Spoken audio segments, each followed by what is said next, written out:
दोस्तों, ये तस्वीर उस वक्त की है जब 90,000 पाकिस्तानी सैनिकों ने भारतीय सेना के सामने आत्मसमर्पण कर दिया था।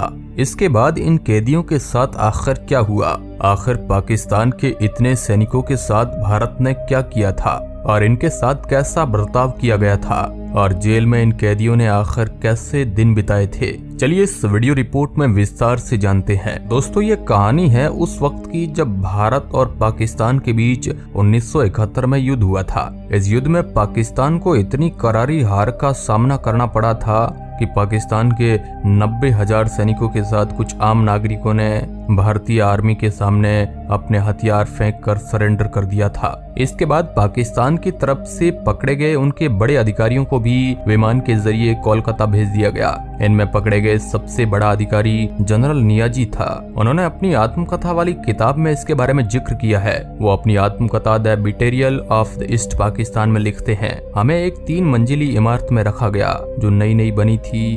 वो साफ सुथरी जगह थी। हमने एक कमरे को खाने का कमरा बना दिया। हमारा खाना भारतीय रसोइये बनाते थे, लेकिन उन्हें हमारे अर्दली हमें परोसते थे। हम अपना समय रेडियो सुनने, किताबें पढ़ने और कसरत करने में बिताते थे। शुरुआत के दिनों में इनसे और इनके साथियों से काफी गहन पूछताछ की जाती थी। इसके बाद इनमें से जो वीआईपी कैदी थे, यानी कि जो पाकिस्तान के उच्च अधिकारी थे, उन्हें जबलपुर की जेल में शिफ्ट कर दिया गया, जहां इन्हें जबलपुर के शिविर नंबर 100 में ले जाया गया। इसके बाद इन्हें बैचलर्स ऑफिसर्स क्वार्टर्स में रखा गया था। यहाँ पर कमरों की कोई कमी नहीं थी। यहाँ पर हर रोज इन्हें एक जैसा खाना मिलता था, उबले हुए चावल, चपातियाँ, सब्जियाँ और दाल। कभी कभी इन्हें गोश्त भी दिया जाता था। इन कैदियों के कैंप को चारों तरफ से कंटीले तारों से घेरा गया था। कैंप के बाहरी इलाके में इन कैदियों की सुरक्षा के लिए भारतीय सैनिकों की एक पूरी बटालियन तैनात थी। यहाँ पर कैंप का स्टाफ इन कैदियों के साथ अच्छा ही व्यवहार कर रहा था। ये बातें खुद जनरल नियाजी ने अपनी आत्मकथा में कही थी।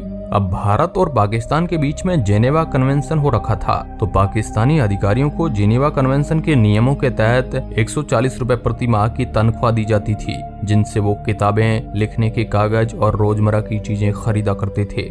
यहाँ पर एक भारतीय हवालदार की ड्यूटी लगाई गई थी, जो बाजार से उनकी जरूरत की चीजें खरीद कर उन्हें सौंपा करता था। कुछ दिन बाद पाकिस्तान के और कुछ अधिकारी बंदियों को भारत लाया गया, जिसमें पाकिस्तान के अधिकारी कर्नल हकीम अरशद कुरैशी शामिल थे। उन्हें रांची के युद्धबंदी शिविर नंबर 95 में ले जाया गया। वहाँ पर ये पाकिस्तानी अधिकारी कैसे आराम से बैठने वाले थे। वहाँ जाते ही इन लोगों ने उस कैंप से निकल भागने की योजना बनानी शुरू कर दी। इन्होंने प्लान कुछ इस तरीके से बनाया था कि सुरंग खोदकर हम यहाँ से भाग जाएंगे। इसके बाद इन लोगों ने यहाँ पर एक प्लान बनाया। इन लोगों ने सफाई के बहाने पावड़े और खुरपी भारतीय सैनिकों से मंगवा लिए। इन्होंने कहा कि हम हर बैरक के सामने फूलों की क्यारी बना सके, लेकिन उस समय वहाँ मौजूद जेसीओ को इस बात का अंदाजा नहीं था कि इनके इरादे कुछ अलग ही है। इन कैदियों को ये 2 चीजें दे दी गई। इन लोगों ने कुछ ऐसा किया कि दिन में ये लोग बागवानी का काम करते और रात में शुरू होता इनका असली खेल। रात में ये लोग उन शस्त्रों की मदद से उस कैंप में सुरंग खोदते और जो भी खुदाई में मिट्टी निकलती उसको एक बैरक की फॉल्स सीलिंग में छिपा देते थे। जब सुरंग अपने अंतिम चरण में पहुंची, लेकिन तभी इन पाकिस्तानियों की बदकिस्मती से उस सुरंग के बारे में भारतीय फौजियों को पता लग गया। अब जिस दिन इन पाकिस्तानी सैनिकों को उस सुरंग के जरिए निकलकर भागना था, सभी युद्धबंदियों को कैंप के बीचों बीच एकत्रित होने के लिए कहा गया। उनके चारों तरफ और वॉच टावर पर सशस्त्र गार्डों की संख्या बढ़ा दी गई। जब हमारे अधिकारी युद्धबंदी के कमरे में गए और उन्होंने एक पलंग के नीचे फैली लकड़ियों को हटाने के लिए कहा, उसके बाद जब उन्होंने फर्श की कवरिंग को हटाया तो उन्हें वहां पर सुरंग नजर आई। फिर क्या था, इन लोगों की साजिश का पर्दा उठ चुका था और फिर भारतीय फौजियों ने सारे पाकिस्तानी युद्धबंदियों को जमा कर भाषण दिया कि इस कैंप से निकलकर भागने का प्रयास करना पाकिस्तानी युद्धबंदियों का कर्तव्य है, लेकिन उसी तरह उसको न होने देना भी भारतीय सैनिकों का कर्तव्य है। अब एक अच्छे सैनिक की तरह उन लोगों को आगे आकर अपना जुर्म कबूल कर लेना चाहिए जिन्होंने ये प्रयास किया था, ताकि बिना वजह दूसरे युद्धबंदियों को उसकी सजा न भुगतनी पड़े। अब इस काम में मेजर जनरल कुरैशी भी शामिल थे। करीब 29 पाकिस्तानी युद्धबंदियों ने इस काम को भारतीय फौजियों के सामने स्वीकार कर लिया कि हम लोगों ने ही इस सुरंग खोदने का प्लान बनाया था। दरअसल इन लोगों की यह बात किसी उनके ही पाकिस्तानी सैनिक ने लीक कर दी थी। उसने न सिर्फ सुरंग की जगह के बारे में भारतीयों से मुखबरी की, बल्कि उन्हें ये भी बताता रहा कि सुरंग कहां तक खोदी जा चुकी है। इसके बाद वारदात में शामिल सभी पाकिस्तानी युद्धबंदियों को सजा दी गई उन लोगों से चारपाइयां और निजी सामान छीन लिया गया। पहले सभी युद्ध बंदियों को एक साथ हॉल में खाना खिलाया जाता था, वह भी उन्हें बंद कर दिया गया। उन्हें अकेले में खाना खिलाया जाने लगा। खाने के बाद टहलने और बाहर से किसी चीज के मंगवाने पर भी पाबंदी लगा दी गई। उसके बाद दिन में उन लोगों की कई बार हाजिरी ली जाने लगी और भारतीय अधिकारियों को यह आदेश दे दिए गए कि इस घटना की जांच की जाए।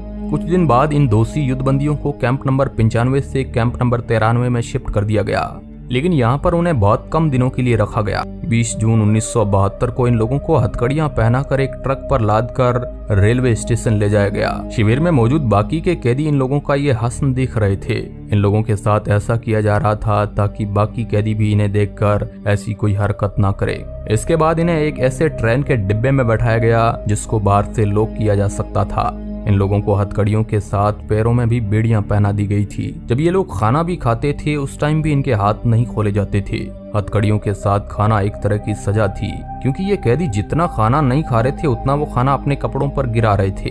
इसके बाद ये सभी लोग आगरा पहुंचते हैं। आगरा वह जेल थी जो भारत की सबसे सुरक्षित जेलों में से थी। यहाँ करीब 200 पाकिस्तानी युद्धबंदियों को जेल में रखा गया था। यहाँ पर भारतीय जेल में पाकिस्तानी जनरल कुरैशी का अनुभव अच्छा नहीं था, क्योंकि उन्होंने भागने का प्रयास किया था, इसलिए उनके साथ ऐसा बर्ताव किया जा रहा था। लेकिन तभी यहाँ पर एक दूसरा पाकिस्तानी अफसर एक घटना को अंजाम दे जाता है। एक ऐसी घटना जिसने पूरे जेल प्रशासन को हिलाकर रख दिया था।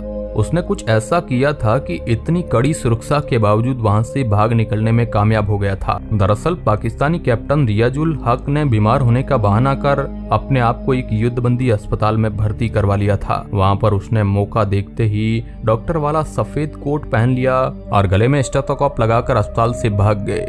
इतनी सुरक्षित जेल से वो अपना भेष बदलकर वहां से भागने में कामयाब हो गए। कुछ इसी तरह एक और कैप्टन ट्रेन से कूदकर वहां से भाग निकलने में कामयाब हो गया। लेकिन इसका बदला लेने के लिए भारतीय सैनिकों ने एक दूसरे युद्धबंदी मेजर नसीरुल्लाह को गोली मार दी थी। अब अगर इन घटनाओं को नजरअंदाज करके देखा जाए तो पाकिस्तानी कैदियों के साथ अच्छे व्यवहार भी किए गए थे, जिसकी प्रशंसा विश्व भर में प्रेस में की गई थी। मनोरंजन के लिए इन कैदियों को फिल्म भी दिखाई जाती है, जिसे उन्होंने बहुत पसंद किया था। यहाँ तक कि रुड़की में पाकिस्तानी और भारतीय अधिकारियों के बीच क्रिकेट मैच भी आयोजित किया गया था। वॉशिंगटन पोस्ट के एक संवाददाता ने इस कैंप का दौरा करके बाद में लिखा था, दुनिया में कहीं भी युद्धबंदियों के साथ इतना अच्छा व्यवहार नहीं किया गया। ये भारतीय सेना की बहुत बड़ी तारीफ थी।